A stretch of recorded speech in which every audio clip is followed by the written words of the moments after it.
For the next 4 head pins, we're going to be making a knot pin, a spiral pin, a double spiral pin, and a heart-shaped pin.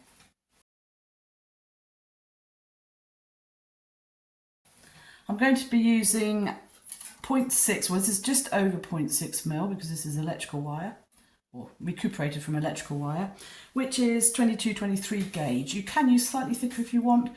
Just as always, make sure that the thickness of your wire is suitable for the beads you want to use. So make sure you can thread your beads on before you start. Just going to cut that flush before we start. To make the knot, use round nose pliers, pinching right in at the end there, and make your first circle all the way round. And then you're going to come just below it and make a second, go round a full 2 times minimum. And if you want, go 3 or 4. I'm going to go 3. I think that's quite a nice size. Just make sure that loops are nice and tight there. So you can see I've gone 3 times around the head of the nose pliers. And then I'm going to grip all 3 and then just pull that wire up to the top. So that's the bottom of the wire. That's where I started at the top, so I'm going to pull up towards the top. I am using a long piece of wire here because I'm going to do all the head pins from the same one. So don't worry about that if your wire is actually shorter. I'm going to push the tip of the wire through and pull all the way through that knot. It's excessively long because I've chosen a long piece of wire. So I'm going to pull it all the way through. Now at this point you can pull with pliers or hold with pliers, but this wire is thin enough for me to hopefully just squeeze my finger and thumb and pull that knot through. And then you can straighten that up however you wish that to look. But there is your knot head pin, very easy to make. I'm going to cut that to length and show you what it would look like with quite a chunky bead on. It's quite a pretty little head pin, that one. I like that one. And you can shape that, you can angle that a little bit differently if you wish to, once you've made it. So there's the knot pin. For the spiral, we're going to use the round nose pliers again. I'm going to cut that flush, although that looks like it might already be flush, but I'm just going to cut that just to be on the safe side. Make sure you always start with a flush cut, nice square cut on the end. Grip right at the very tip of your round nose pliers to get the smallest loop possible to start. So you want a tiny little loop like that, little B or P, depending on which way you're holding it. And then swap over to some pliers, so you can use your chain nose pliers, flat nose pliers. I should use the flat nose ones, I think. And then you're just going to grab that little loop in between the nose, the jaws of the pliers, and just grip.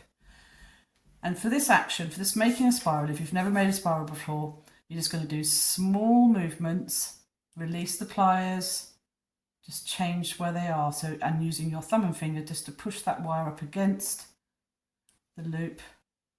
And you're like probably not even quarter turns, 1/8 turns, release, let go, turn, and push the wire around so it follows neatly. But before you get, so if you wanted to do 2 loops or 3 loops, decide roughly where you want to end. I'm going to go 3 loops, so I'm going to go around one more time, but not quite to where I want to finish. So I'm going to finish very soon. Probably finish where I started up. That's where the wire started, so I'll finish up here. So I'm just going to go around a little bit more. And then before I finish, so I want to finish about there, just going to grip that wire and pull upwards. And you'll see it just leaves a little bit of a gap, and we can close that up afterwards. It makes a nice tight angle and you get a lollipop shape with a spiral. That will take some practice, but once you've got the hang of it, they're actually very easy to do. And they make really nice head pins. I'll show you again. Pop that bead on. You can put your beads on. Quite a pretty little head pin, that one. Now for the next one, slightly more complicated, is the double spiral. Using the same wire, this time I'm going to come up a good, what would that be? I haven't got my ruler. About 7 or 8 centimetres, 3 inches or so, and just fold that in half. You probably don't need as much of that, but it's better to have more than you need. Taking my pliers, just going to squeeze that together so we've got a nice tight bend. And then with the very, very tip of the pliers, at right angles, grip that U-bend and then pull. You can do this one at a time. Pull one wire down followed by the other. Release and turn just a fraction, grabbing the very tip of that U-bend. What we're trying to do is make, it's not easy, but once you've got started, you need to probably grip that quite firmly. But once we've got that started, hopefully we're getting a nice loop going on in there. So this will take some practice on some scrap wire. And then you're just going to follow that round. And you can, if you can, use pliers that don't have too much in the way of grippers in there. These are quite flat, because otherwise with the pressure you're squeezing the wire, you're going to mark the wire. But you can hammer that out afterwards. So go around as many times as you wish.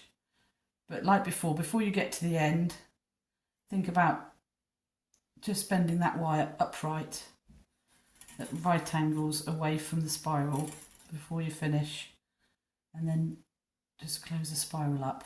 Just makes that slightly easier. And then at this point, I'll just cut the long end off.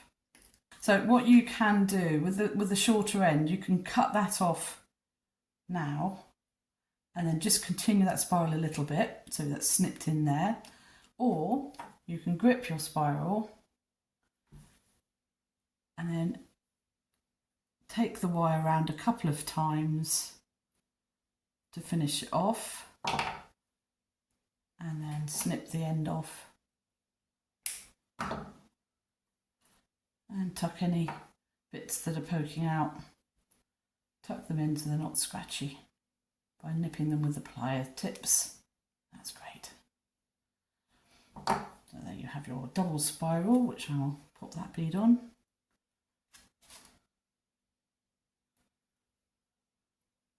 And there you have the double spiral. So that's that one done.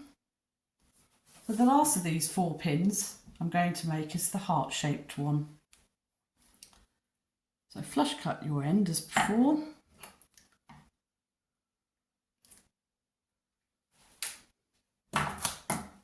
Use the round nose pliers anywhere on the top part of the tip there to make your first loop. I'm going to go for about there and go all the way around to form the backwards P or B, whichever way you're holding it.